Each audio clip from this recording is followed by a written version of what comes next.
sport mode is a beast. Holy.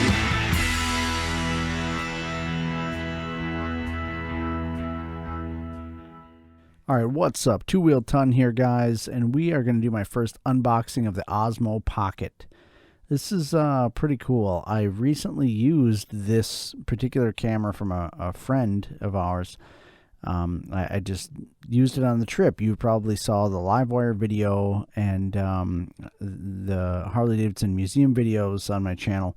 And this is what I used to film most of that. And it was just such a pleasure to use it. It worked so well that the day I brought it back to him, I bought one. This is a sweet Harley-Davidson switchblade there. They gave them out at the museum. Just kidding, not the case. Pretty sure switchblades are still illegal in Wisconsin, maybe? I don't know. They're illegal in Minnesota, but I have a few, whatever. Anyway, let's get into it.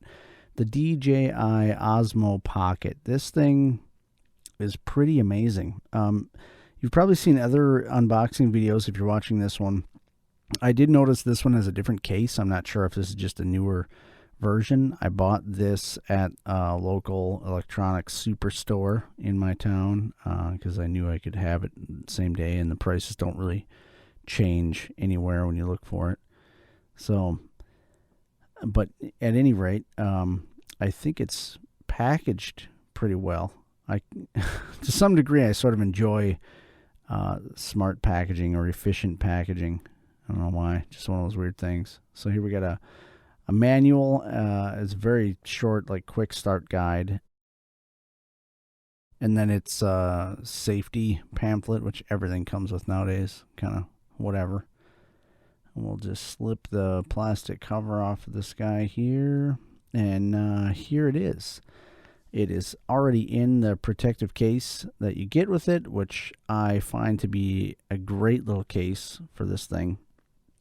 Because quite literally, as the name says, it fits nicely in your pocket and is still protected.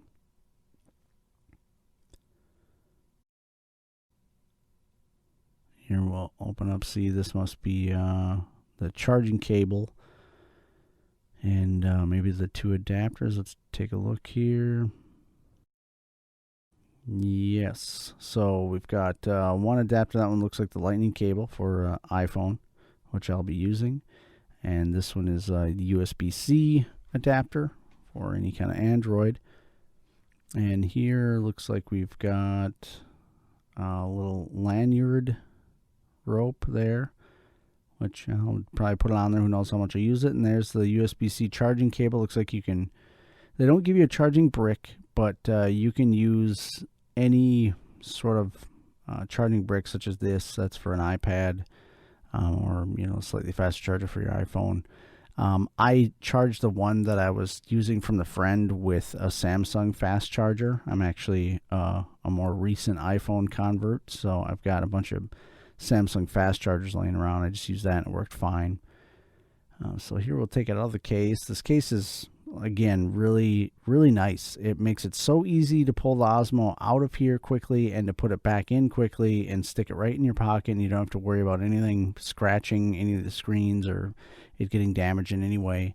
This looks like it does have a little bit of a grippy surface. I don't know if the one I was using was more just worn down, but it looks like more of a gripped surface than the one that I was using from the friend. And the one that he had is like very first generation. Like he got it the same month that it came out. Okay, so it looks like there's a bit more of that grippy surface on the front. I do sort of remember that on the one I borrowed, so I think that's very similar.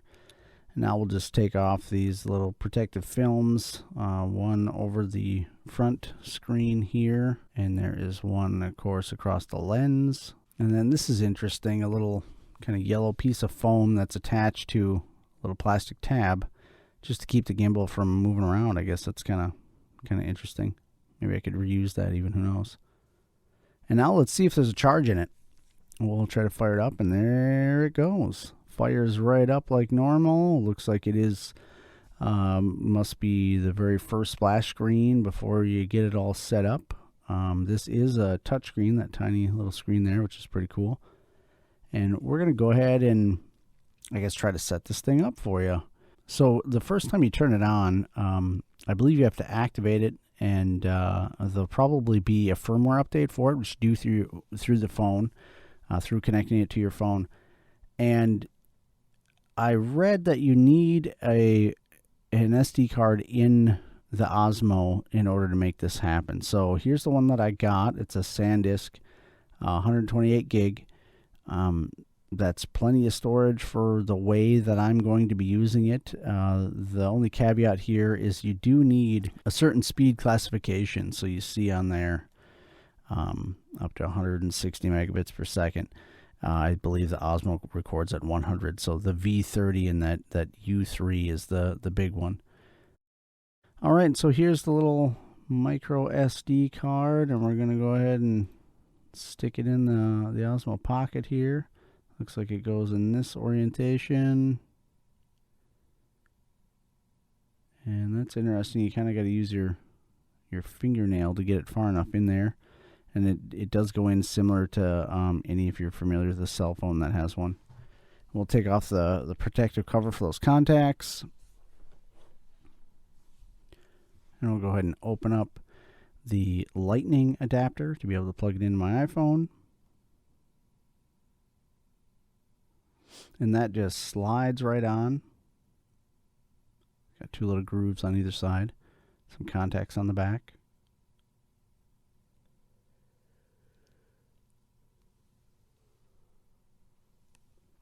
And another cool thing is you can still put in the case here. The little strap that you wrap around, there's a little opening for it, so you can still secure the strap around so the Osmo can't randomly fall out, and you can leave the lightning adapter just in the same configuration, so you're ready to use it as soon as you pull it out. That is a really nice thing. It was actually interesting. There's a couple of accessories he had that I wanted to use, but I ended up not using them because it wasn't as easy to just put it in and out of the case. So I opted out. I've got the iPhone XS here, and we're going to just open up the DJI Mimo app, and we will plug this guy in, and we'll try to take a look at what needs to be done.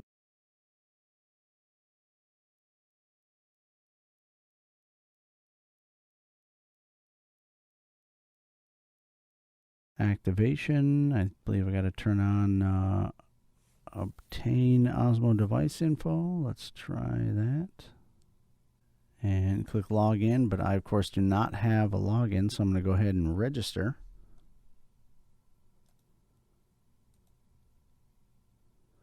Looks like the standard info. Wants an email address, put in the CAPTCHA information, and then put in some passwords. So then you just hit put the check mark in the agree box, and you'll click done, and it'll actually ask you to log in once again with your email address and your password, and then login was successful right away. It does want you to confirm your account info, and then it'll go to this activating screen. It's going through a little checklist. And of course, talks to you about Osmo Shield, which I'm highly considering. I know I think I have 30 days to do it, and I think I'm going to, because when I looked at it, I think it's only $30, which is pretty inexpensive for 2-year warranty, including water damage and accidental damage. And of course, there it says free shipping. So I guess you have to click learn more. It's trying to open up the Shield page, but I'm not really interested in going through that right now, so we're going to close it out. And okay, there's a little skip in the upper right hand corner. Activation success. Let's do the notice for beginners. So there it tells us we need a micro SD card, and it does have to be U3 speed. A little bit of a tutorial about how you can double click for recenter, triple click for selfie mode, the record button. I didn't know this. You can actually tilt the camera head manually if you would like, or you can use that side scroll on the screen to adjust the tilt. Microphone locations. I believe one of them is a noise canceling microphone. Pretty cool, but those are probably easy to cover up. A few shooting tips, but I'm just going to hit done there. And right away, it wants you to install the firmware as I suspected. So I'm going to go ahead and hit install on that since I've got a memory card in the device. And it actually took about 2.5 minutes, and it does restart the Pocket once, and it will redo the gimbal motion, so keep that in mind. And here we go. Now we've got it on. We're able to start filming with the phone connected. Let's go shoot some stuff.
All right, well, there you go, guys.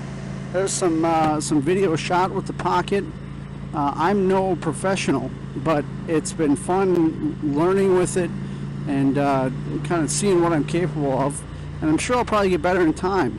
There's also been a little bit of debate. I've talked to other just friends and coworkers and stuff that are really into GoPros and things. There's a lot of debate. The first question is like, well, how durable is it? You know, and how well does it mount?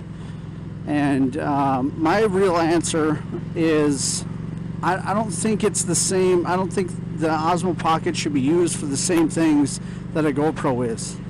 So I don't think I would mount that camera on me or on the bike or anything for these kind of shots. I don't think it probably is very durable. Like a GoPro might be able to take a digger on the pavement here and survive. Where this Pocket with that little 3-axis, I don't think it would dig it too much. That's just my opinion. I have no idea, and I'm not, since I paid for it with my own money, I'm not really willing to test it out. But yeah, so for what I do in particular, being able to very easily pull it out of my pocket, start shooting, especially for these riding reviews now. Hopefully it'll add some production value to it. And be able to just shoot some good high quality B-roll and do something more exciting with the hyper-lapses or slow motion very easily and quickly and have nice steady footage. It's just perfect for my needs. So it makes perfect sense. Also, a big thing that I tell people, it's like, all right, think about this for a second. What was a video camera in the late 90s even? And what is that compared to this Osmo Pocket? Like, it wasn't that long ago where you didn't have many options, and the options that you did have were expensive and nowhere near as feature rich as the Pocket. Not at all. Nowhere near as portable. I remember when they came out with like the mini DVD camcorders or even the mini DV, and they started getting smaller, and it was like, oh, a camcorder only this big, and it's got a little screen on it. Wow. I paid $400 some for one, a Panasonic one. It had 24x optical zoom, and I thought that was something. And that was for the time. I mean, that thing was okay, I guess, you know, but what a pain. Like, even to make it digital and stuff, I had to use a FireWire. I had to buy a capture card for my desktop at the time. It was just kind of ridiculous. So, you know, now it's like I have total freedom. You got this Pocket, and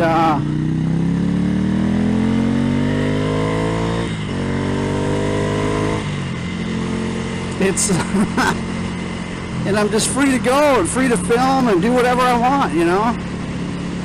I don't know. It just works out for me. So anyways, guys, thanks a lot for watching.